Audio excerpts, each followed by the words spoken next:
పరశురాముడు అసలు ఆయన జన్మయే చాలా చిత్రంగా వచ్చినటువంటి అవతారం అది. అది ఒకళ్ళు ప్రార్థన చేస్తే వచ్చినది కాదు, ఒకళ్ళ పొరపాటు వల్ల వచ్చింది అవతారం.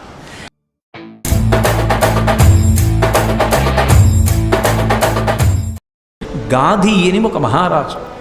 ఆ గాధి అన్న మహారాజుకి ఒక కుమార్తె, ఒక్కతే కుమార్తె, ఆయనకి కొడుకులు లేరు. ఆమె పేరు సత్యవతి. ఆమె సుగుణాల రాశి. అందుకని ఆమెని వివాహం చేసుకోవాలి అని ఆ రోజుల్లో చాలామంది ప్రయత్నం చేశారు. అలా ప్రయత్నం చేసిన వాళ్ళల్లో భృగువు యొక్క కుమారుడైనటువంటి రుచీకుడు కూడా ఉన్నాడు. భృగువు రుచీకుడు ఇది బ్రాహ్మణుల యొక్క వంశం. ఆయనది గాధి క్షత్రియుడు. క్షత్రియ కన్యని బ్రాహ్మణుడు చేసుకోవడం శాస్త్రమర్యాద. కాబట్టి ఆ గాధి మహారాజు గారి యొక్క కుమార్తె అయినటువంటి సత్యవతిని భృగువు యొక్క కుమారుడైనటువంటి రుచీకుడు చేసుకోవాలనుకున్నాడు. రుచీకుడు వెళ్ళి గాధిని అడిగాడు, నీ కుమార్తెని నేను వివాహం చేసుకుంటాను అని అడిగాడు. అడిగితే గాధి అన్నాడు, మాకు వంశంలో ఒక ఆచారం ఉంది, మేము ఆడపిల్లని ఎవరికైనా ఇవ్వాలి అంటే కన్యాశుల్కం చెల్లించాలి. ఏమిటా కన్యాశుల్కం అంటే ధనం కాదు, ఒళ్ళంతా చంద్రకాంతి ఎలా ఉంటుందో అటువంటి తెల్లగా ఉన్నటువంటి 1000 గుర్రములను, ఒక్క చెవి మాత్రమే నల్ల కలువ ఎలా ఉంటుందో అటువంటి కాంతితో నల్లగా ఉండాలి. ఒక చెవి తెల్ల చుక్క లేకుండా నల్లగా ఉండాలి. ఒంటి మీద ఎక్కడా చుక్క ఉండకూడదు, చంద్రకాంతిలా తెల్లగా ఉండాలి. అటువంటి గుర్రములను 1000 గుర్రములను తెచ్చి ఎవరిస్తాడో వాడికి మా పిల్లని ఇస్తూ ఉంటాం, నువ్వు తెచ్చి ఇవ్వగలిగితే నీకు ఇస్తాను అన్నాడు. భృగువు యొక్క కుమారుడైనటువంటి రుచీకుడు బ్రాహ్మణుడి దగ్గర ఈ గుర్రాలు ఎక్కడి నుంచి ఉంటాయి, ఎక్కడికి వెళ్ళి యుద్ధాలు చేసి ఇప్పుడు పట్టుకొస్తాడు. అందుకని ఆయన తన తపోబలంతో వరుణలోకానికి వెళ్ళాడు. వరుణలోకానికి వెళ్ళి ఆ వరుణుడు ఈ రుచీకుడు కలుసుకున్నారు. రుచీకుడు తన తపశ్శక్తితో వరుణుడి దగ్గరికి వెళ్ళాడు. వెళ్ళి ఆ వరుణుణ్ణి అడిగాడు, అయ్యా నేను పెళ్లి చేసుకుందాం అనుకుంటున్నాను, నాకు ఇవ్వవలసిందే. అది సంతోషించి, నీ వంటి బ్రాహ్మణుడు వివాహం చేసుకుంటానని నా దగ్గరికి వస్తే ఇవ్వడం నా ధర్మం, కాబట్టి 1000 గుర్రాలు ఇస్తాను, తీసుకెళ్ళాడు. కానీ ఇప్పుడు 1000 గుర్రాలు వరుణలోకం నుంచి ఇక్కడికి ఎలా వస్తాయి? ఆయన అన్నాడు, నా సంకల్ప శక్తి చేత, వరుణుడికున్న అధికారం దేని మీద? జలముల మీద. నేను జలముల ద్వారా పంపించేస్తాను, ఇవి జలంలో వచ్చేస్తాయి. ఎక్కడికి వస్తాయి? గాధి పరిపాలిస్తున్న ప్రదేశం కన్యాకుబ్జం. కన్యాకుబ్జం దగ్గర గంగానది ప్రవహిస్తోంది. నువ్వు వెళ్ళి గంగానది ఒడ్డున నిలబడి స్నానం చేసి నమస్కారం చెయ్యి. ఆ గంగలోంచి 1000 గుర్రాలు బయటకు వస్తాయి, పట్టుకెళ్ళి గాధి మహారాజుకి ఇచ్చేయండి. ఈ రుచీకుడు గంగానది కన్యాకుబ్జంలో అశ్వతీర్థంలో స్నానం చేశాడు. 1000 గుర్రాలు పైకి వచ్చాయి. ఇప్పుడు ఈ 1000 గుర్రాలని పట్టుకెళ్ళి గాధి మహారాజుకి ఇచ్చాడు. ఇస్తే గాధి మహారాజు తన కుమార్తె అయిన సత్యవతీదేవిని రుచీకునికిచ్చి వివాహం చేశాడు. ఈ రుచీకుడు ఈ సత్యవతీదేవిని తీసుకుని గృహస్థాశ్రమంలోకి ప్రవేశించాడు. మళ్ళీ ఇక్కడ ఒక విచిత్రం జరిగింది. ఒకానొకప్పుడు శివకేశవులు ఇద్దరికీ 2 ధనస్సులు ఇచ్చారు. సంతోషం పుట్టింది. అద్భుతమైన ధనస్సులు నిర్మాణం చేసి ఇద్దరికీ చెరుకో ధనస్సు ఇచ్చారు. పరమేశ్వరుడు భవిష్యత్తు తెలుసుకోగలడు. పరమశివుడు తన దగ్గర ఉన్న ధనస్సుని తీసుకెళ్ళి జనక మహారాజు గారి వంశంలో పుట్టిన వాళ్ళ దగ్గర పెట్టాడు. శ్రీ మహావిష్ణువు తన ధనస్సు తీసుకెళ్ళి రుచీకుడికి ఇచ్చాడు. రుచీకుడి దగ్గర విష్ణు ధనస్సు. విష్ణు ధనస్సును ఎవరు ఎక్కువ పెట్టలేరు, న్యాసం అంటారు. అంటే అదో గౌరవం, అదో గౌరవంగా ఇంట్లో ఉంచుకుంటారు. ఈ శివధనస్సుకి విష్ణు ధనస్సుకి ఓ పెద్ద కథ ఉంది. మళ్ళీ అది నడవడం కోసం వచ్చింది. ఇదంతా అమాయకంగా ఏదో పట్టుకెళ్ళి వస్తువు ఇచ్చినట్టు ఇవ్వడు పరమేశ్వరుడు. ఈ రుచీకుడు సత్యవతీదేవితో సంతోషంగా గృహస్థాశ్రమంలో ఉన్నాడు. అలా ఉన్న కాలంలో ఒక రోజున భృగువు కొడుకు ఇంటికి వచ్చాడు. రుచీకుడు భృగువు కొడుకు కదూ. వస్తే కోడలు చాలా సంతోషంగా పరిచర్య చేసింది మామగారికి. మామగారంటే కోడలకి పెద్ద ఆస్తి. సంతోషించాడు భృగువు. అమ్మ నీకేం కావాలమ్మా అని అడిగాడు. అయితే మామయ్య గారు, మీరు తపోదక్షులు, మీరు వరం ఇవ్వగలరు. నేను మిమ్మల్ని ఒక వరం అడుగుతున్నాను. నాకు కొడుకు కావాలి. తండ్రి అయినటువంటి గాధి మహారాజు గారికి కూడా కుమారుడు కావాలని అడిగింది. ఎందుకని? తను ఒక్కతే తరించడం కాదు, తన తండ్రికి కొడుకు లేడు, తాను ఒక్కతే కూతురు. తనని కన్యాదానం చేసేసాడు. కొడుకులు పుట్టాలని తీర్థయాత్ర చేస్తున్నాడు. మా నాన్నగారికి కూడా కొడుకు కావాలి అని. వెంటనే భృగువు గొప్ప తపశ్శక్తి సంపన్నుడు. ఆయన 2 చెరువులు ఏర్పాటు చేశాడు. చెరువులంటే ఏదో నీళ్లు తవ్విన చెరువులు అనుకోకండి, హవిష్యపాత్ర అంటారు. హవిష్యపాత్ర అంటే హోమం చేసేటప్పుడు వండినటువంటి హవిష్యాన్నం, ఆ హవిష్యాన్నాన్ని కొద్దిగా 2 పాత్రలలో పెట్టి తన మంత్రశక్తి చేత అభిమంత్రించాడు వాటిలోకి ఆ శక్తి ప్రవేశిస్తుంది. అమ్మ, మీ అమ్మ తిరిగి వస్తోంది తీర్థయాత్ర నుంచి, నిన్ను చూడడానికి ఇక్కడికి వస్తుంది, ఒక పని చెయ్యి, ఈ పాత్ర నువ్వు తిను, ఈ పాత్ర మీ అమ్మ తినాలి. ఎందుకు అంత జాగ్రత్త చెప్పాడు అంటే, ఇద్దరూ ఒక రకమైనటువంటి కర్తవ్యతానిష్ట ఉన్న కుటుంబాలు కావు. గాధి క్షత్రియుడు, సత్యవతి గాధి కుమార్తె అయినా తన కుమారుడైనటువంటి రుచీకుడికి భార్య అయింది. అందుకని బ్రాహ్మణి అంటే బ్రాహ్మణుని భార్య అని. బ్రాహ్మణుని భార్య ఎటువంటి కొడుకుని కనాలి? బ్రాహ్మణుణ్ణి కనాలి. ఆ ఇంట్లో పుట్టినవాడు కూడా వేదాంగములు చదువుకుని, శాస్త్రం చదువుకుని, చక్కగా ధర్మానుష్ఠాన తత్పరుడైన వాడు పుట్టాలి. అంతేగాని గుర్రం ఎక్కి యుద్ధాలు చేసేవాడు ఎందుకు బ్రాహ్మణుడు కుటుంబంలో? అందుకనమ్మా, నీకు బ్రాహ్మణుడు పుట్టాలి. నీ తండ్రికి బ్రాహ్మణుడు పుట్టి వేదం చదువుకుని జపం చేసుకుంటూ కూర్చుంటే రాజ్యం చేసేవాడేవాడు. అందుకని మంచి క్షాత్రం ఉన్నవాడు పుట్టాలి. అందుకని పరాకుసుమ, ఒకరి పదార్థం ఒకరు తినకండి, ఎవరి పదార్థం వాళ్ళే తినాలి. ఈ పాత్ర నీకు, ఈ పాత్ర మీ అమ్మకి. ఈ పాత్రలో ఉన్న పదార్థములను తిని నువ్వు మేడి చెట్టుని కౌగిలించుకో, మీ అమ్మ అశ్వత్థ వృక్షాన్ని కౌగిలించుకోవాలి, రావి చెట్టుని కౌగిలించుకోవాలి. ఈ పదార్థాన్ని తినండి, ఇద్దరూ గర్భవతులవుతారన్నాడు. సరేనండి. పాపం భృగు మహర్షి అనుగ్రహించాడన్న సంతోషంలో, మామగారితో మాట్లాడడంలో ఏ ఆనందంలో విందో మరిచిపోయి, ఎవరు ఏది తినాలి, ఎవరు ఏ చెట్టుని కౌగిలించుకోవాలి పొరపాటు పడి భృగు వెళ్ళిపోయాడు. వెళ్ళిపోయిన తర్వాత తల్లి వచ్చింది, ఎంతో సంతోషపడిపోయింది. అమ్మ, నీకు కొడుకు పుడతాడు, ఇగో ఈ పాత్రలోది నువ్వు తిను, ఈ పాత్రలోది నేను తింటానని పాత్రలు మారిపోయి, తల్లి తినవలసినది తను తింది, తను తినవలసింది తల్లి తింది. చెట్లు కూడా మారిపోయి, అశ్వత్థ వృక్షాన్ని కౌగిలించుకోవలసిన తల్లి మేడు చెట్టుని కౌగిలించుకుంది, మేడు చెట్టుని కౌగిలించుకోవలసిన కూతురు అశ్వత్థ వృక్షాన్ని కౌగిలించుకుంది. తారుమారైపోయి లోపల ఉన్నటువంటి పిండాలు. ఒకడు అపారమైనటువంటి తేజస్సంపన్నుడు, క్షాత్రధర్మం ఉన్నవాడు, భూమండలాన్ని గెలవగలిగినవాడు ఈమె కడుపులో పెరగవలసి వచ్చింది. అపారమైనటువంటి తపశ్శక్తి సంపన్నుడు, ఎవరి పేరు చెప్పినంత మాత్రం చేత పాపములు దగ్ధమైపోతాయో, ఏ మహానుభావుడు అనేక మంత్రములకు ద్రష్టయో, ఎవరు బ్రహ్మర్షియో అటువంటి విశ్వామిత్రుడు ఒకరి కడుపులో పెరగవలసి వచ్చింది. కొద్ది కాలం అయిన తర్వాత వాడికి అనుమానం వచ్చింది, తప్పు చేశానేమో, పాత్రలు మారాయేమో, మామయ్య గారు చెప్పినట్టు చేశానా అని అనుమానం వచ్చింది. భృగు వచ్చాడు మళ్ళీ. మామగారు అన్న తర్వాత వెళ్ళిపోయాక రాకుండా ఉంటాడు ఏంటి, వస్తాడు కదా మళ్ళీ. భృగువుని అడిగింది, మామయ్య గారు ఇలాగేనా చెయ్యాలి, ఇలా చేశానంది. ఎంత పని చేశావమ్మా, ఇప్పుడు నీ కడుపున పరమక్షాత్రధర్మమున్నవాడు, అపారమైన ఆవేశమున్నవాడు, విశేషమైనటువంటి గర్వాతిశయము కలిగినటువంటి వాడు, పౌరుష ప్రతాపములున్నవాడు పుడతాడు. మీ అమ్మ కడుపున అపారమైన బ్రహ్మజ్ఞానమున్నవాడు, తపోనిష్ఠా గరిష్ఠుడు, మంత్రములకు ద్రష్ట అయిన ఋషి పుడతాడు. మామయ్య గారు ఎలా అని అడిగేది. ఎలా అంటే ఏం చేయనమ్మా, ఇప్పుడు మార్చడం కుదరదండి. పోన్లేండి, మార్చడం కుదరకపోతే ఒక్క ఉపకారం చేయండి అండి. ఏం చేయమంటావు?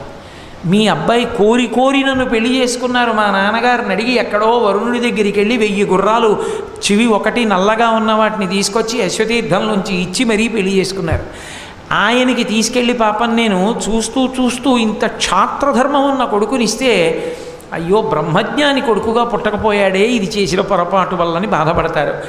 అందుకని వాణ్ణి మనవణ్ణి చేసి నాకు బ్రహ్మజ్ఞానం ఉన్న వేరొకడు కొడుకుగా పుట్టేట్టు అనుగ్రహించండి.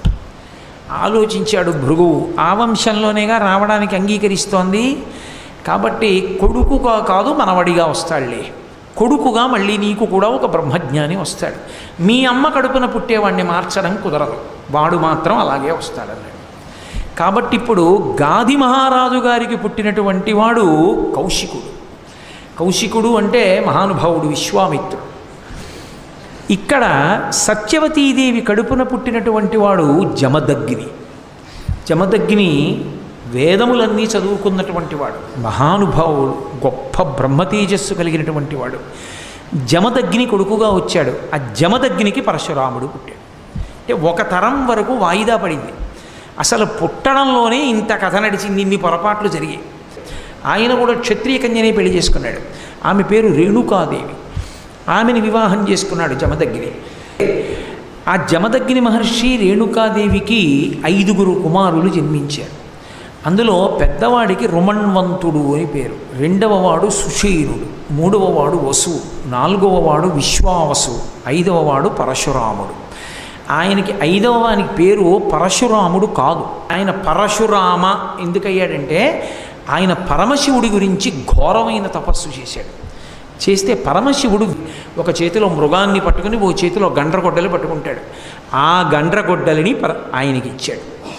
ఇచ్చి ఇక ఇక్కడి నుండి నువ్వు ఎక్కడైనా ఎవరైనా బాధపడుతూ ఉంటే వాళ్ళని రక్షించడానికి పరశువుని వాడమన్నాడు. ఆయన పరశువు వేసుకుని నడుస్తుండేవాడు, ఆ గండ్రగొడ్డలు పట్టుకుని తిరుగుతూ ఉండేవాడు. ఆ గండ్రగొడ్డలిని పట్టుకుని తిరుగుతూ ఉంటాడు కాబట్టి ఆ గండ్రగొడ్డలి పరమశివదత్తం కనుక అది ఆయన చేతిలో ఉండగా ఆయన్ని ఎవరూ నిర్జించలేరు కనుక, ఓడించలేరు కనుక పరశురాముడు అని పిలుస్తుండేవారు భయంతో ఆయన్ని.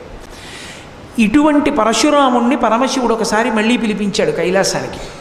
దేవతలకి రాక్షసులతో యుద్ధం జరుగుతోంది, నువ్వు వెళ్ళి అక్కడ వాళ్ళకి సహాయం చెయ్యి, దేవతలకి రాక్షసులతో యుద్ధం చేయమన్నాడు. అంటే పరశురాముడు అన్నాడు, నా దగ్గర నువ్వు ఇచ్చిన పరశువు తప్ప ఇంకేం లేదు, నాకేం ధనుర్వేదం తెలియదు, నేను యుద్ధం ఎలా చేయగలనని అడిగాడు. అడిగితే పరమేశ్వరుడు ఒక వరం ఇచ్చాడు, నేను నిన్ను ఆవేశిస్తా. ఆవేశించుట అంటే అంశ ఆయనలోకి ప్రవేశిస్తుంది, నీలో ఉండి నేను పనిచేస్తాను కాబట్టి నీకు ఇంకా ధనుర్వేదం తనంత తాను భాషిస్తుంది, నువ్వు ఎంతమందినైనా పడగొట్టేస్తావు, యుద్ధం చేయమన్నాడు. పరమశివావేశం కలిగింది, అందుకని ఆవేశావతారములలో ఒకటైంది పరశురామావతారం. ఆయన దేవతలకి సహాయంగా రాక్షసుల మీద యుద్ధానికి వెళ్ళి ఆ రాక్షసులందరినీ కూడా పడగొట్టాడు. పడగొడితే ఆయన ఒళ్ళంతా కూడా తుత్తునియల కింద కొట్టారు రాక్షసులు, నెత్తురు ఓడిపోయి పూచిన మోదుగు చెట్టులా అయిపోయాడు. అయి శివుడికి నమస్కరించి నువ్వు ఇచ్చిన కర్తవ్యం పూర్తి చేశానన్నాడు. పరమేశ్వరుడు ఆయన శరీరాన్నంతటినీ తడిమాడు. తడిమితే ఆయన ఒళ్ళు వజ్రకాయం కింద మారిపోయి అపారమైనటువంటి తేజస్సు పొందేశాడు.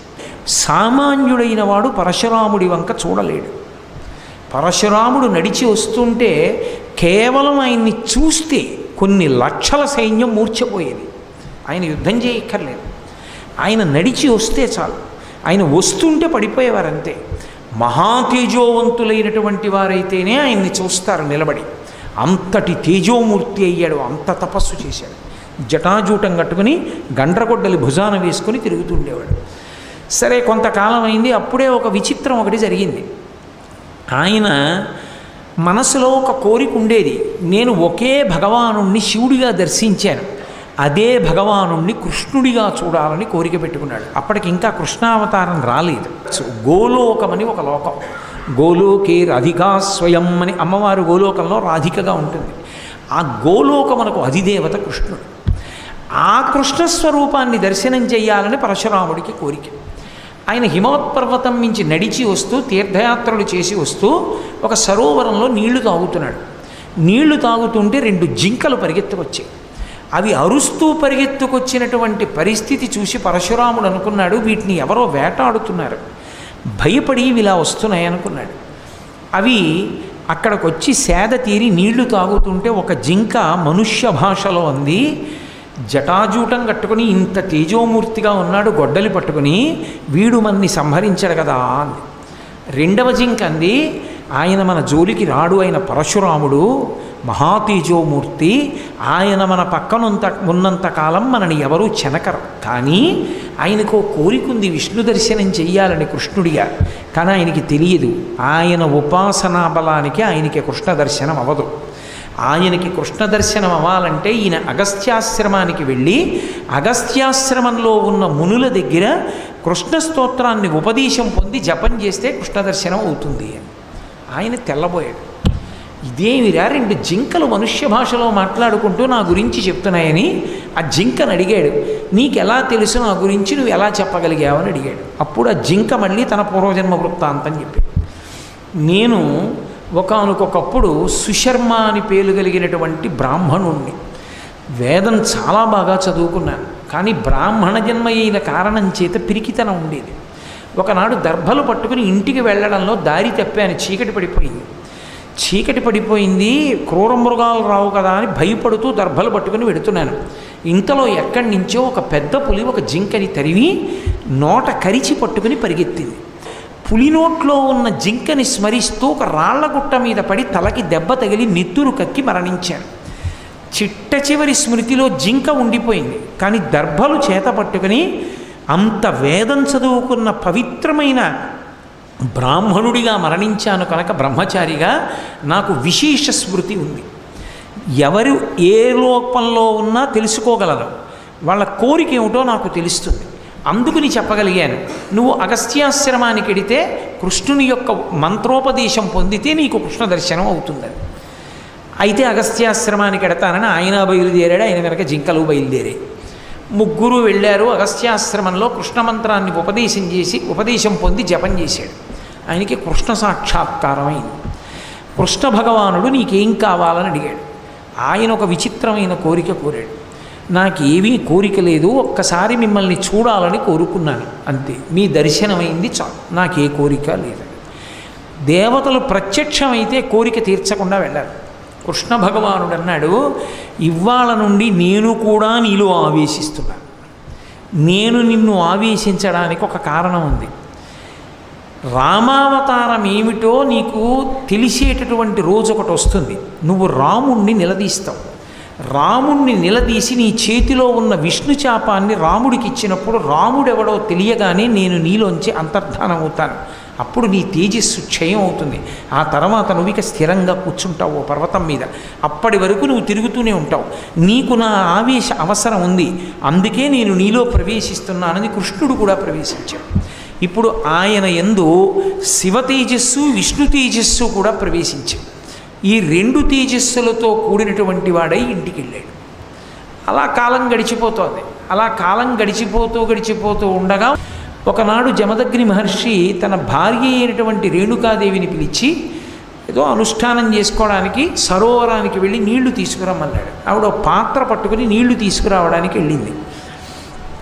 అక్కడికి చిత్రరథుడు అనబడేటటువంటి గంధర్వుడు తన భార్యలతో వచ్చి మెడలో పూలదండలు వేసుకుని జలక్రీడలు ఆడుతున్నాడు.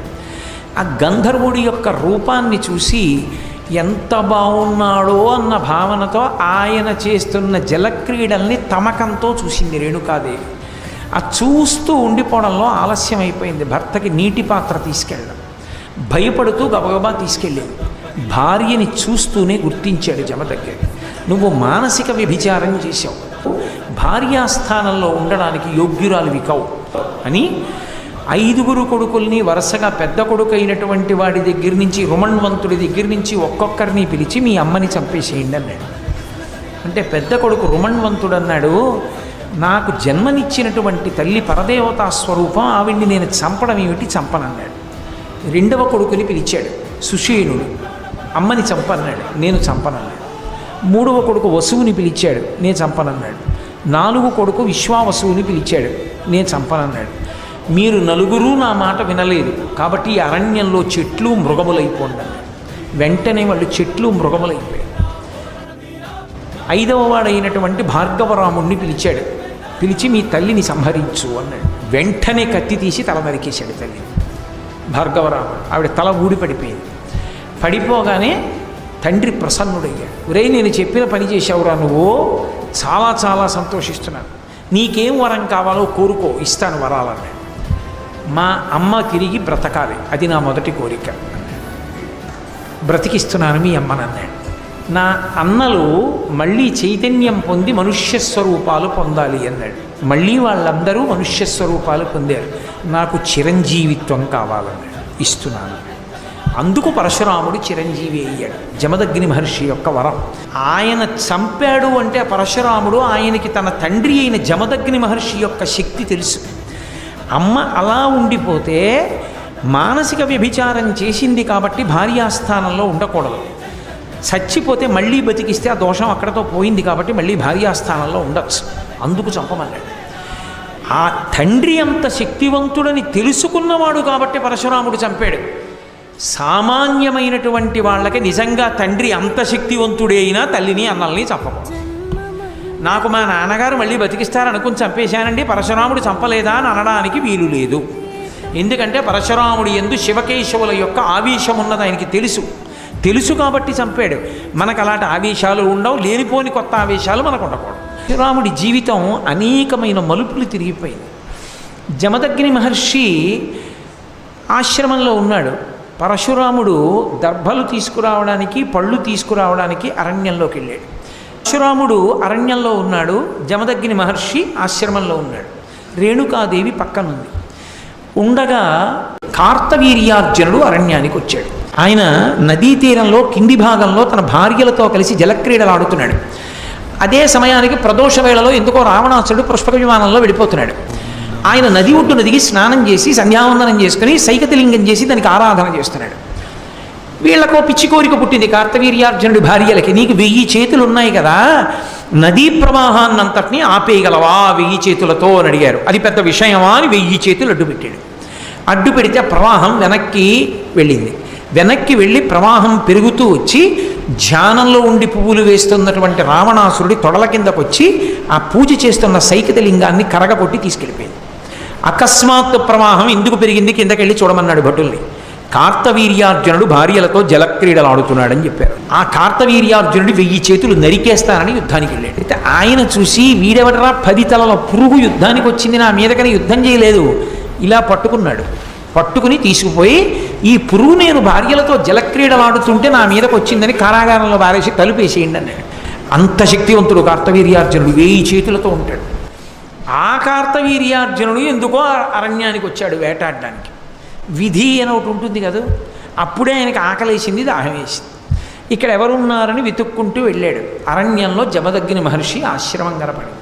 మళ్ళీ వెనక్కి రండి. పరశురాముడు దర్భలకి పళ్ళ కోసం వెళ్ళాడు. ఒక్క జమదగ్ని, రేణుకాదేవి, 4 కొడుకులే ఉన్నారు. వచ్చి మధ్యాహ్నం వేళ అయింది, నేను ప్రభువుని వేటకు వచ్చాను, ఆకలేస్తోంది, ఆతిథ్యం ఇమ్మన్నాడు.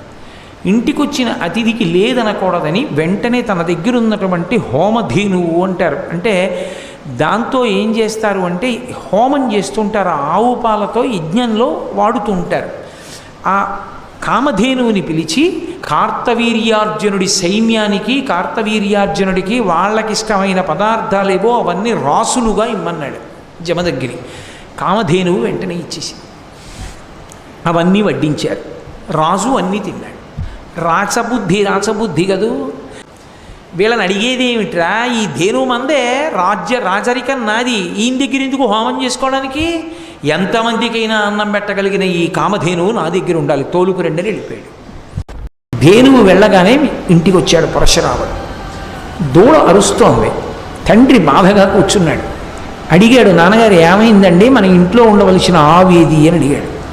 కార్తవీర్యార్జునుడు వచ్చాడు రా, నేను ఆతిథ్యం ఇచ్చాను, ఆతిథ్యం అంతా తీసుకుని చెప్పను కూడా చెప్పలేదురా, ఆవును తోలుకు రెండని దూడను విడిచిపెట్టి ఆవుని ఎత్తుకుపోయాడు రా అన్నాడు. అంత పని చేస్తాడా నాన్నగారు, చెప్తానుండండి అని వెంటనే తన పరశువు తీసి భుజాన వేసుకుని పరిగెత్తాడు. ఆ కార్తవీర్యార్జునుడు తన సైన్యంతో వెళ్ళిపోతున్నటువంటి పట్టణం దగ్గరికి వెళ్ళాడు. ఆయన చుట్టూ అనేక మంది రాజులు ఉన్నారు. ఆయన చూశాడు. ఎరా, నువ్వు ఆవుని విడిచిపెడతావా, నాతో యుద్ధం చేస్తావా అని అడిగాడు పరశురాముడు. కార్తవీర్యార్జునుడు పరశురాముడిని చూసి అన్నాడు, బాలుడు వెర్రి బ్రాహ్మణుడు అనేటప్పటికీ రాజులు సైన్యం అందరూ కలిశారు. ఆయన మీద బాణప్రయోగం మొదలుపెట్టారు.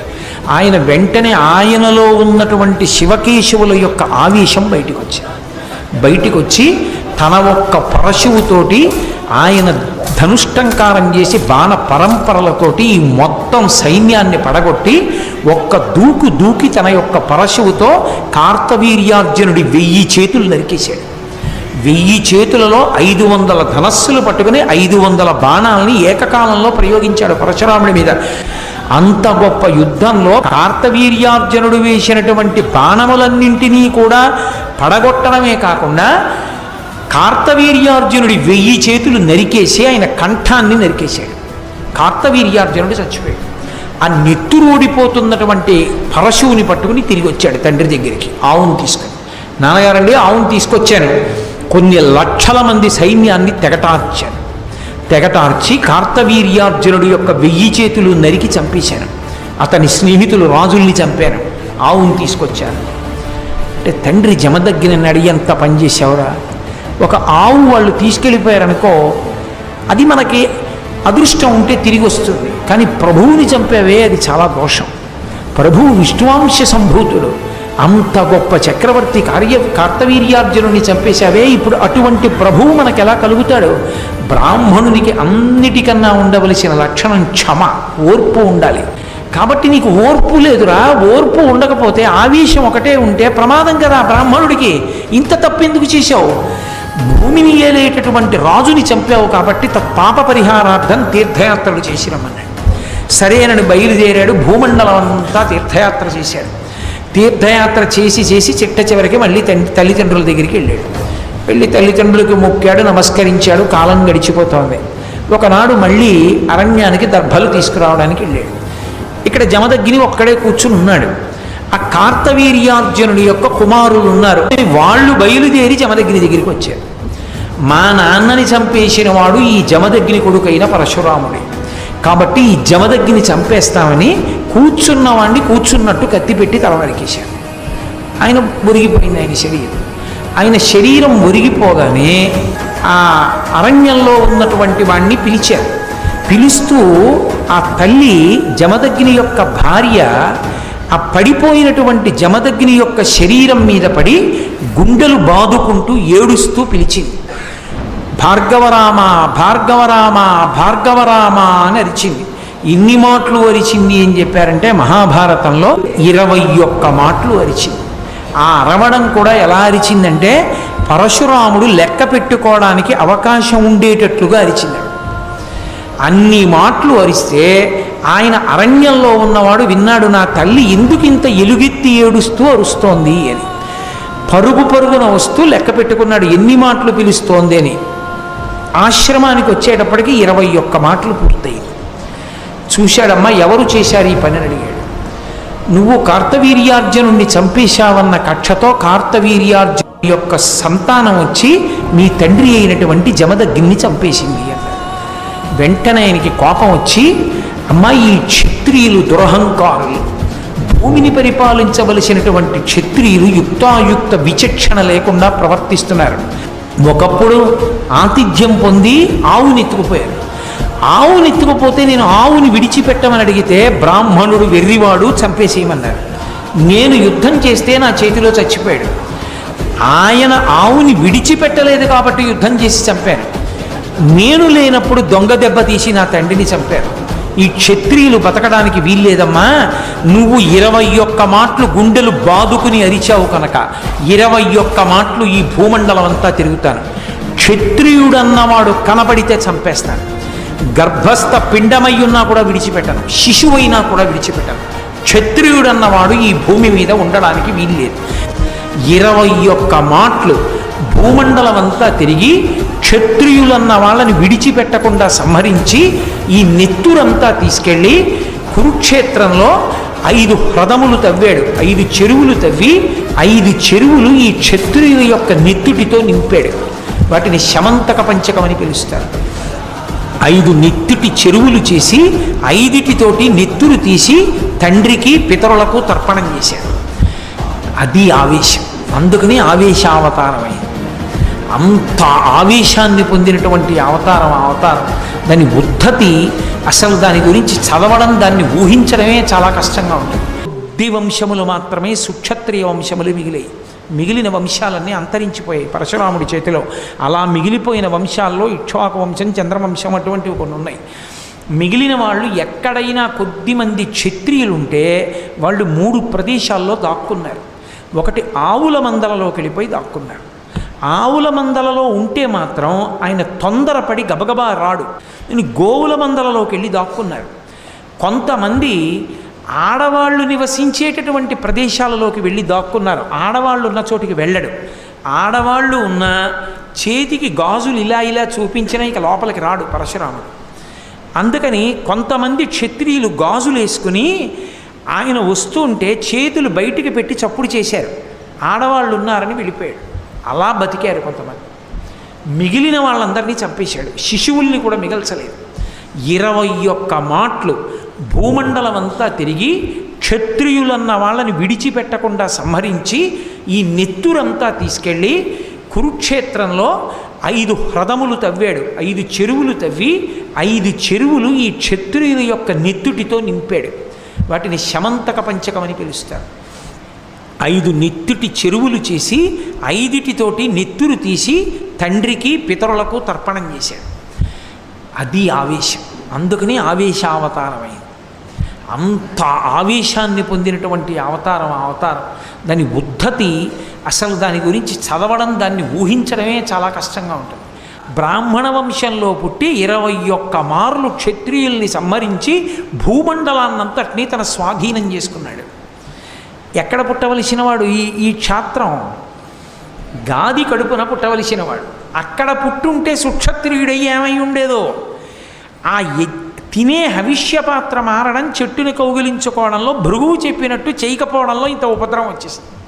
ఆవేశావతారం అయిపోయింది. అది అయిపోయి ఇంతమంది పితృదేవతలు చెప్పి తీర్థయాత్రలు చేయమంటే మళ్ళీ తీర్థయాత్రలకు బయలుదేరాడు. తీర్థయాత్ర అంతా చేశాడు.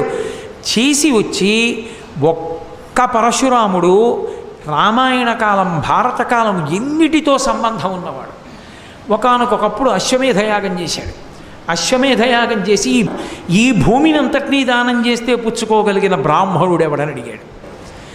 అంటే అలా పుచ్చుకోగలిగిన సమర్థత ఉన్నవాడు, అన్ని ప్రాణులకు అన్నం పెట్టవలసిన వాడు కశ్యప ప్రజాపతి ఒకడే. అందుకని కశ్యప ప్రజాపతికి దానం చేశాడు. భూమినంతటినీ పుచ్చుకున్న కశ్యప ప్రజాపతికి పరశురాముడి శక్తి తెలుసు. ఆయన అన్నాడు, నువ్వు నాకు దీన్ని దానం చేసేసావు, దానం చేసేసిన తర్వాత ఇంకా దీని మీదే నువ్వు ఎలా ఉంటావు, కాబట్టి భూమిని విడిచిపెట్టి వెళ్ళిపోన్నాడు. ఎక్కడికి వెళ్ళిపోతానంటే దక్షిణ దిక్కుకు వెళ్ళమన్నాడు. తిన్నగా వెళ్ళి మహేంద్రగి పర్వతం మీద కూర్చున్నాడు. అది ఎక్కడిది అంటే ఆ యువతలో ఉన్న పర్వత శిఖరం మీద నిలబడి సముద్రుణ్ణి పిలిచాడు. పిలిచి, నేను నిలబడడానికి భూమి లేదు, కశ్యప ప్రజాపతికి ఇచ్చేశాను, కాబట్టి నేను నిలబడడానికి కొంత భూమిని ఈ సముద్రమా వెనక్కి వెళ్ళన్నాడు. సముద్రుడు అన్నాడు, నేను వెనక్కి వెళ్ళడం కాదు, నేను ఎంత వెనక్కి వెళ్ళాలో నువ్వే చెప్పన్నాడు. ఎంతవరకని ఇలా ఎలా చెప్పనన్నాడు. నీ పరశువు విసురు, అది సముద్రంలో ఎక్కడ పడుతుందో అక్కడ వరకు వెనక్కి వెళ్ళిపోతానన్నాడు. గిరగిర తిప్పి విసిరాడు. విసిరితే ఆ పరశువు సముద్రంలో పశ్చిమ దిక్కుకి ఎంత దూరం పడిందో సముద్రం అంత వెనక్కి వెళ్ళింది. కశ్యప ప్రజాపతికి భూమిని దానం చేసేసాడు. దానం చేసినప్పుడే ద్రోణాచార్యుల వారికి తెలిసింది. అప్పటికి ద్రోణాచార్యుల వారు కటిక దరిద్రంలో ఉన్నారు. ఇంత దరిద్రంలో ఉన్నాను, మహానుభావుడు పరశురాముడు అందరికీ అన్నీ దానం చేస్తున్నట్ట, నేను వెళ్ళి ఏదైనా దానం అడుగుతానని పరశురాముడి దగ్గరికి వచ్చాడు. అయ్యా, మీరు అన్ని దానాలు చేస్తున్నారట, పేద బ్రాహ్మణుణ్ణి నాకు ఏమైనా ఇవ్వండి అన్నాడు. అంటే పరశురాముడు అన్నాడు, అందరికీ అన్నీ ఇచ్చేశాను, నా దగ్గర ఏం లేవు, 2 ఉన్నాయి. ఒకటి నా శరీరం ఉంది, 2 నా దగ్గర ధనుర్విద్య ఉంది, ధనుర్వేదం. 2 ఏది కావాలో కోరుకో, ఇచ్చేస్తాను. అంటే మీ శరీరాన్ని తీసుకుని నేనేం చేస్తాను, మీ దగ్గర ఉన్న ధనుర్వేదాన్ని నాకు ఇమ్మన్నాడు. అంటే ద్రోణాచార్యుల వారికి ధనుర్వేదాన్నంతటినీ పరశురాముల వారే ఇచ్చారు. అందువలనే ద్రోణాచార్యుల వారు అంత గొప్ప ఆచార్యుడై ఆ రోజుల్లో ప్రపంచ దేశాల అన్నిటి నుంచి కూడా విలువిద్య నేర్చుకోవాలంటే ద్రోణాచార్యుల వారి దగ్గరికే వచ్చేవారు. ద్రోణాచార్యుల వారి దగ్గర విద్య నేర్చుకున్నప్పుడు ద్రోణుడు ఒకడికి విద్య నేర్పకపోవడం, పరశురాముడు నేర్పడమే మహాభారత కురుక్షేత్ర యుద్ధానికి మళ్ళీ కారణమైంది. ఎక్కడ కారణమైందంటే ద్రోణాచార్యుల వారు అందరికీ అస్త్రాలను నేర్పుతున్నప్పుడు కర్ణుడు ద్రోణాచార్యుల వారి దగ్గరికి ఏకాంతంలో ఉన్నప్పుడు వెళ్ళాడు గురువుగారి దగ్గరికి. వెళ్ళి, గురువర్యా, నేను మీతో ఒక రహస్యం మాట్లాడాలన్నాడు. ఏం కావాలరా అని అడిగాడు. నాకు బ్రహ్మాస్త్రం కావాలి అన్నాడు. దేనికి నీకు బ్రహ్మాస్త్రం అని అడిగాడు. అర్జునుడిని చంపాలనుకుంటున్నాను అన్నాడు. అర్జునుడు ధర్మపక్షం, కర్ణుడు ధర్మపక్షం కాదు. ఎందుచేత అంటే కర్ణుడు పుట్టుక చేత సుగుణాభిషోభితుడు, గొప్ప గుణములున్నవాడు, సహజ కవచ కుండలములున్నవాడు, సూర్యపుత్రుడు, కుంతీదేవి కుమారుడు. కానీ సంగము వలన ఆయనకు వచ్చినన్ని దుర్గుణాలు ఎవరికీ రాలేదు. అన్ని దుర్గుణాలు వచ్చాయి. దుర్యోధనుడు తొడ చూపించి ద్రౌపదీదేవిని వచ్చి కూర్చొమ్మనడానికి కారణం కర్ణుడు మాట్లాడిన మాటలే. 5 నిన్ను రక్షించుకోలేకపోయారు, 6వ భర్తని చూసుకోని దుర్యోధనుడిని చూపించాడు. కర్ణుడి మాటలు విని దుర్యోధనుడు తొడకొట్టి ఆ ద్రౌపదీదేవిని వచ్చి కూర్చోమన్నాడు. ఎక్కడైనా సరే సభ జరుగుతూ ఉండగా పురుషుడు తన తొడ మీద చప్పుడు చేయకూడదు. అంత పెద్ద సభలో నిండు పేరోలగంలో ద్రౌపదీదేవి వంక చూస్తూ తొడ చరిచాడు కాబట్టే ఆ ధర్మానికే కురుక్షేత్రంలో ఆయన తొడలు విరిగిపోయి పడిపోయాడు. ఇటువంటి కర్ణుడు ద్రోణాచార్యుల వారి దగ్గరికి వెళ్ళి బ్రహ్మాస్త్రం అడిగాడు. నేను ఇవ్వనన్నాడు. ఎందుకు ఇవ్వవని అడిగాడు. నువ్వు సూతుడివి, నీకు ఇవ్వనన్నాడు. ఓ నేను సూతుడను కాబట్టి, సుక్షత్రియుడను కాను కాబట్టి, చారిత్రమున్న బ్రాహ్మణుణ్ణి కాను కాబట్టి నాకు బ్రహ్మాస్త్రం ఇవ్వలేదు. ఈ బ్రహ్మాస్త్రాన్ని పరశురాముడి దగ్గర ద్రోణుడు నేర్చుకున్నాడు. ఆ పరశురాముడు చిరంజీవి, ఇప్పటికీ మహేంద్ర పర్వతం మీద ఉన్నాడు. ఆ పరశురాముడి దగ్గర నేర్చుకుంటాను. ఈ గురువుకి తెలియకుండా ఆ గురువు దగ్గర సంపాదిస్తాను. అయితే ఈ గురువు వేసిన ప్రశ్నే ఆ గురువు వేయడని నమ్మకం ఏంటి? అందుకని తిన్నగా పరశురాముడి దగ్గరికి వెళ్ళి ఎవరు నువ్వని అడిగాడు పరశురాముడు. నేను భృగువంశ సంజాతుడైన బ్రాహ్మణుణ్ణని చెప్పాడు. నమ్మాడు పరశురాముడు. నమ్మి భార్గవాస్త్రాన్ని కూడా ఇచ్చాడు. భార్గవాస్త్రాన్ని బ్రహ్మాస్త్రాన్ని కూడా ఉపదేశం చేసేసాడు. ఉపదేశం అయిపోయిన తర్వాత ఓ రోజున గురు శిష్యులిద్దరూ అరణ్యంలో తిరుగుతున్నారు. శిష్యుడు అంటే కడుపున పుట్టిన కొడుకుతో సమానం. అందుకే గురువుగారు అలిసిపోయి ఉంటే ఆ కింద కూర్చున్నాడు కర్ణుడు. ఒరేయ్, నీ తొడ మీద తల పెట్టుకుని కాసేపు పడుకుంటాను రా అన్నాడు పరశురాముడు. సరే పడుకోమన్నాడు. పడుకున్నాడు పరశురాముడు కర్ణుడి తొడ మీద తల పెట్టుకుని. ఇంతలో దంశుడు అని ఒక రాక్షసుడు, ఆయన ఒకానొక శాపకారణం చేత చిన్న పందిపిల్ల ఎంత ఉంటుందో ఆ పందిపిల్లంత రూపాన్ని పొందాడు. దానికి 8 కోరలతో ఉంటుంది, అది కాళ్ళతోటి. అది కర్ణుడి తొడ కింద చేరి అది విపరీతంగా కొరికేస్తుంది. అది తొడ కొరికేస్తోంది కర్ణుడి. గారికి కోపం వస్తుందేమోనని కర్ణుడు కదపలేదు తొడ.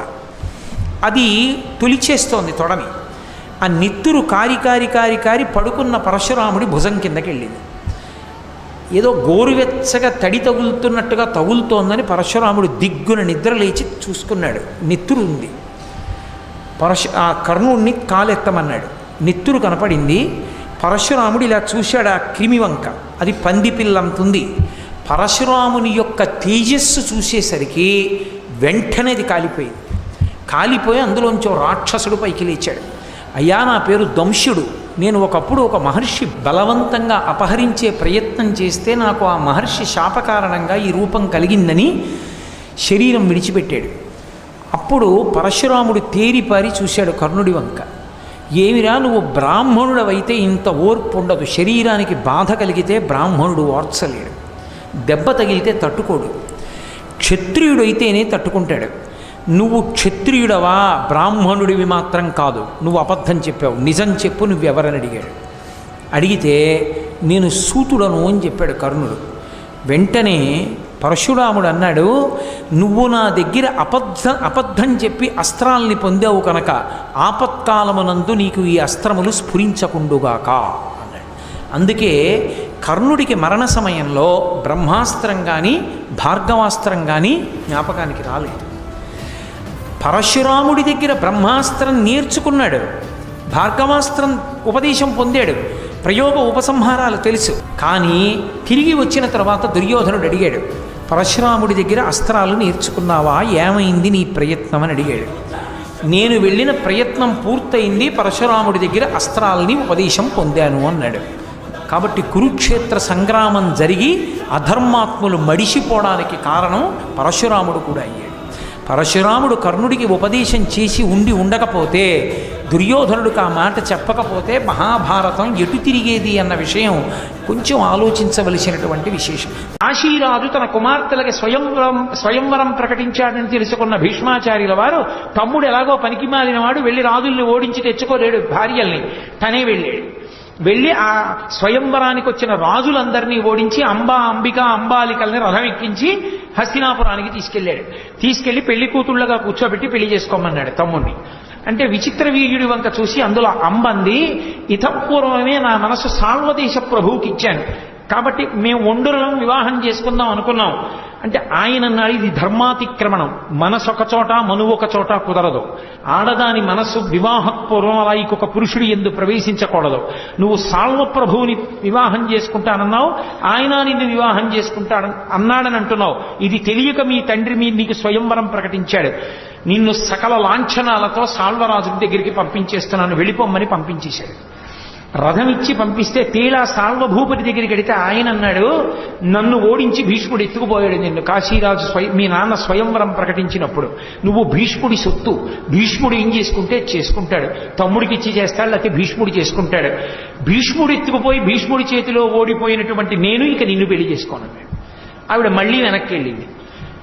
అక్కడేమో సాల్వుడు పెళ్లి చేసుకోనంటున్నాడు, నా జీవితం ఉత్తినైపోయింది, కాబట్టి నాకు నీ తమ్ముడినిచ్చి పెళ్లి చెయ్యదు, నా తమ్ముడినిచ్చి పెళ్లి చెయ్యను, అధర్మం, నీ మనసు వేరొక చోట ఉంది, నా తమ్ముడికి ఎందుకు ఇస్తాను ఇవ్వనన్నాడు. అయితే ఎత్తుకొచ్చిన నువ్వే చేసుకోండి, నాకు ప్రతిజ్ఞ ఉంది ఆజన్మ బ్రహ్మచర్యం, నేను అసలు చేసుకోనన్నాడు. మరి నా జన్మ ఏమైపోవాలండి, నీ కర్మ అన్నాడు. వివాహపూర్వం పరపురుషుణ్ణి మనసులో ఎందుకు పెట్టుకోవాలనుకున్నావు, భోగావతలకన్నాడు. ఇది భారతీయ సంస్కృతి. అంటే ఇప్పుడు అంబకి కక్ష పట్టుకుంది భీష్ముడి మీద, నా జీవితం పాడు చేసిన వాడు భీష్ముడే అని కక్ష పట్టి పరశురాముడు ఉన్న చోటికి తన మాతామహుడు అంటే తన తల్లి తండ్రి గారిని తీసుకుని వెళ్ళింది. వెడితే ఆయనకి పరశురాముడితో అనుబంధం ఉంది. పరశురాముడు చూశాడు, అమ్మా నీ తాత ఎటువంటి వాడో నేను అటువంటి వాడిని, చెప్పమ్మా నీకే కష్టం వచ్చిందన్నాడు. మీ శిష్యుడు భీష్మాచార్యుల వారు ఇంత పనిచేశారు, నన్ను మా నాన్నగారు స్వయంవరం ప్రకటిస్తే బలవంతంగా రాజుల్ని ఓడించి తీసుకుపోయాడు, నన్ను ప్రేమించినటువంటి సాల్వభూపతిని కూడా ఓడించాడు, దానివల్ల ఇటు సాల్వుడు చేసుకోలేదు, అటు విచిత్ర వీర్యుడు చేసుకోలేదు, భీష్ముడు చేసుకోలేదు, నా బ్రతుకు ఏమిటండి.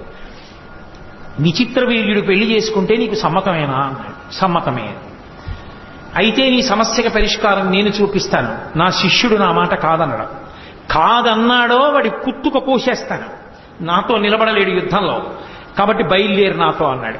గబగబా బయలుదేరాడు. హస్తినాపురానికి వచ్చి భీష్ముడికి కబురు చేశాడు, గురువుగారు వచ్చారు రమ్మంటున్నారని. గబగబా పుష్పపాత్రలు అర్ఘ్యపాత్రలు అన్నీ పట్టుకున్నాడు. గురువుగారి దగ్గరికి వెళ్ళాడు, గురువుగారి పాదాలు గడిగాడు, అర్ఘ్యం ఇచ్చాడు, పూజ చేశాడు, అన్నీ చేశాడు. గురువే పరమ సంతోషాన్ని పొందాడు శిష్యుణ్ణి చూసి. లేచాడు, భీష్ముణ్ణి కౌగలించుకున్నాడు, ఆశీర్వచనం చేశాడు, కూర్చోబెట్టి నాయనా తప్పురా, ఈ పిల్లని తీసుకొచ్చావుట, తమ్ముడికి ఇచ్చి పెళ్లి చెయ్యి అన్నాడు. అయ్యా మీరు గురువుగారే కావచ్చు కానీ ధర్మం చెప్పాలి కానీ అధర్మం చెప్పకూడదు కదా, ఈమె మనసు సాల్వుడి దగ్గర ఉందని ఈమెయే చెప్పింది. సాల్వుడు ఇప్పుడు చేసుకోనంటే నేనేం చేస్తాను, ఈ పిల్ల ఆ విషయం స్వయంవర సమయంలో నాకు చెప్పలేదు, చెప్పనప్పుడు నేను ఈమెను తీసుకొచ్చాను, అప్పుడే చెప్తే అప్పుడే వదిలేసి వచ్చేవాడు.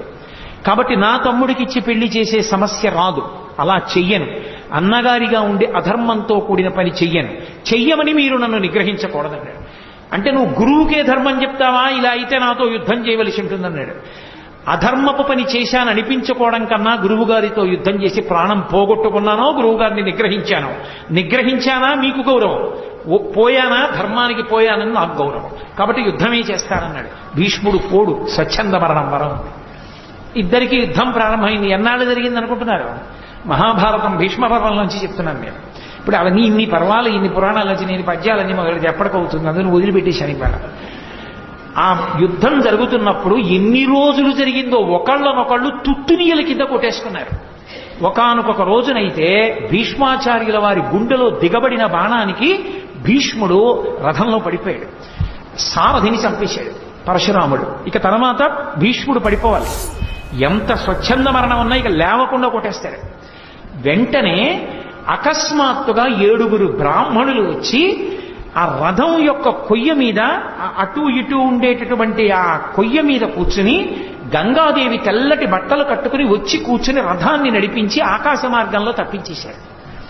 తప్పించేసి ఈ 7 బ్రాహ్మణులు ఈయన్ని ఒక ఇంట్లో దింపారు. భీష్మాచార్యుల వారు రాత్రి పడుకున్నారు. ఎవరో 7 బ్రాహ్మణులు రథాన్ని తీసుకొచ్చారు. నా తల్లి గంగాదేవిని గుర్తుపట్టాను, భీష్ముడిని పూజించడానికి వెళ్ళినప్పుడు కనపడింది, ఆశీర్వచనం తీసుకున్నాడు, సత్యవతీదేవి ఆశీర్వచనం కూడా. ఆమె నా తల్లి గంగమ్మ. ఈ 7 బ్రాహ్మణులు ఎవరు అని ఆలోచిస్తూ పడుకున్నాడు. ఆ రాత్రి వాళ్ళు కలలోకి వచ్చి, మేమెవరో నీకు తెలుస్తుందిలే, నీకు ఒక అస్త్రాన్ని ఉపదేశం చేస్తాను, దీని పేరు మోహనాస్త్రం, ఈ అస్త్రాన్ని ప్రయోగిస్తే నీ గురువు పరశురాముడు పడిపోతాడు, ఎంత పరశురాముడైనా శరీరం విడిచిపెట్టేయవలసిందే, ఈ అస్త్రాన్ని రేపు ప్రయోగించమన్నారు. తప్పకుండా ప్రయోగిస్తానని దాన్ని ఆ అస్త్రాన్ని ప్రయోగము ఉపసంహారము కూడా మంత్రంతో తీసుకున్నాడు. మరునాడు ఉదయం అనుమానం వచ్చింది, ఎవరు ఆ 7 బ్రాహ్మణులు అని. వాళ్ళు చెప్పలేదు, వాళ్ళు అష్టవసువులు. అష్టవసువుల్లో భీష్ముడు మొదటి వసువు, మిగిలిన 7 బ్రాహ్మణ రూపంలో వచ్చారు, భీష్ముడికి ఆపద కలుగుతోందని. మరునాడు యుద్ధానికి వెళ్ళాడు, మళ్లీ సారథిని చంపేశాడు పరశురాముడు. భీష్ముడు యుద్ధం అంటే ఎలా ఉంటుందంటే తన చేత్తో పగ్గాలు పట్టుకుని గుర్రాల్ని తోలుతూ ఒక పక్క ధనస్సు పట్టుకుని ఈ పగ్గాలు వదులుతూ ధనస్సు పట్టుకుంటూ పరశురాముడిని కొట్టాడు. పరశురాముడు కొన్ని వేల బాణాలు ప్రయోగించాడు. ఇన్ని వేల బాణాలని ఒంటి చేత్తో ధనస్సు పట్టుకుని పగ్గాలు పట్టుకుని రథం తోలుతూ పగ్గాలు వదులుతూ బాణాలు వేస్తూ తుత్తునియలు చేసి చిట్ట చివర ఇక పరశురాముడిని కొట్టేయడానికి మోహనాస్త్రం తీశాడు. తీయగానే నారదుడు పరిగెత్తుకొచ్చాడు. అయ్యో అయ్యో అయ్యో, గురువుని చంపేశావన్న అపఖ్యాతి వస్తుందయ్యా నీకు. మహాతేజోంశ సంభవుడు, శివకేశవుల తేజస్సున్నవాడు, ఆవేశావతారం, గురువుని చంపేస్తావా? మోహనావతారం వేసి చంపద్దన్నాడు. అప్పుడు ఆ 7 బ్రాహ్మణ రూపంలో ఉన్నవాళ్ళు కూడా వచ్చి ఆగమని గంగమ్మ వచ్చి పరశురాముడి దగ్గరికి వెళ్ళి, అయ్యా మా వాడి దగ్గర మోహనాస్త్రం ఉంది, వసువులు ఇచ్చారు, అది ప్రయోగించి ఉంటే మీరు పడిపోయి ఉండేవారు. గురువు అన్న గౌరవం చేత నా కొడుకు ప్రయోగించలేదు. వాడు పెంకితనంతో మీ మాట కాదనలేదు, ధర్మానికి కాదన్నాడు. గురువైన మీరే వాడిని నిగ్రహిస్తే వాడికి దిక్కెక్కడ ఉంటుంది?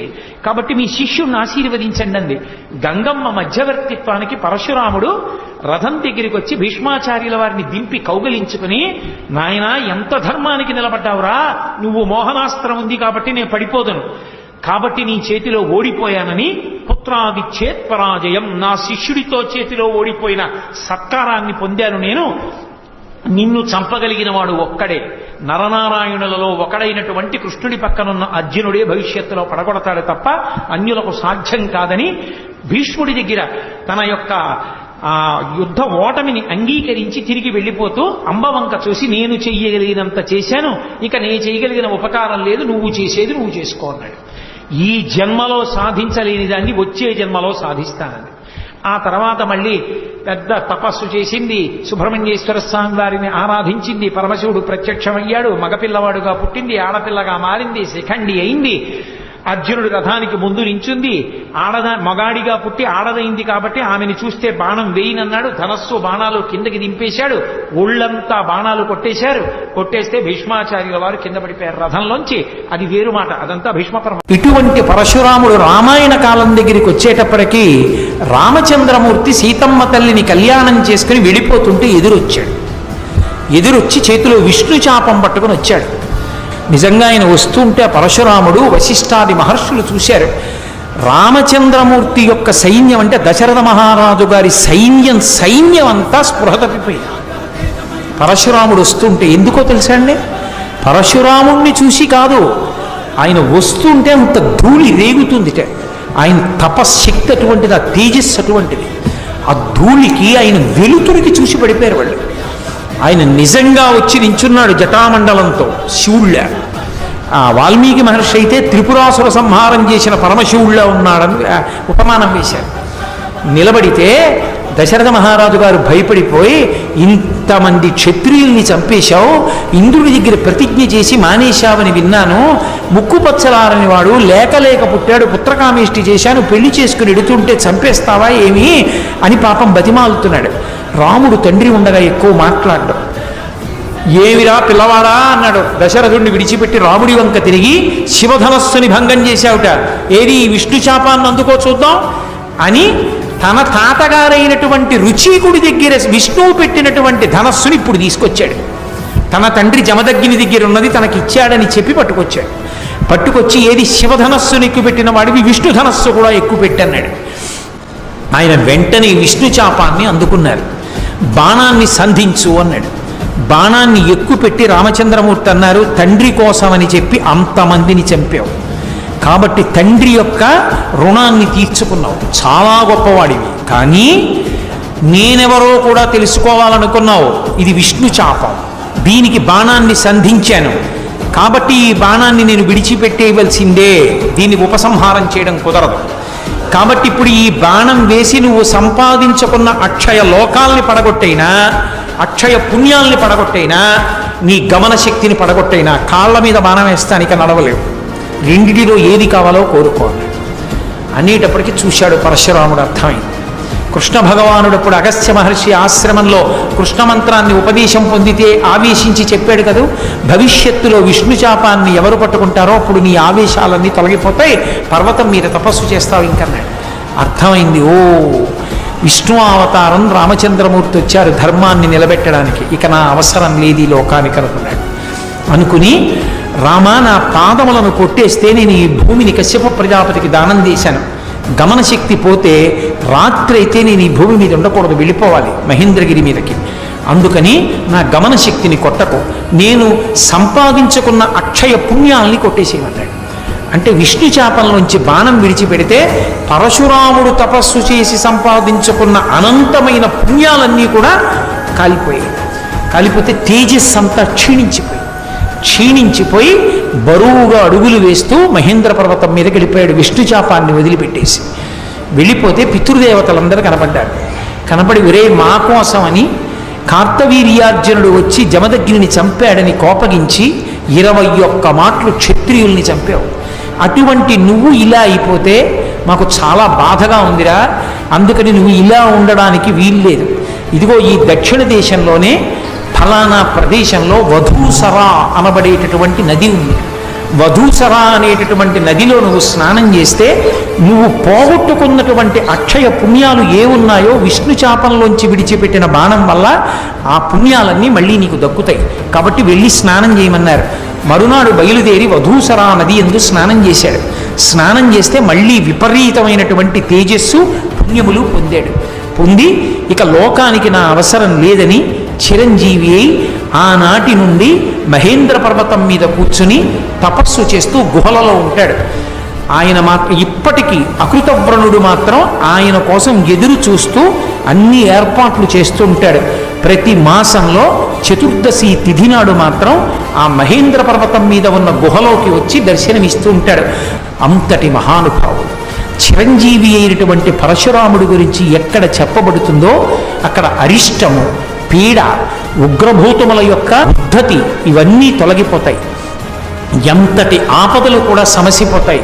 ఆవేశావతారములలో అత్యంత ప్రధానమై చిరంజీవి అయి తపోనిష్టా గరిష్ఠుడై రాబోయేటటువంటి కాలంలో సప్తర్షులలో ఒకడయ్యేటటువంటి అద్భుతమైనటువంటి అవతారం దశావతారాల్లో పరశురామ అవతారం.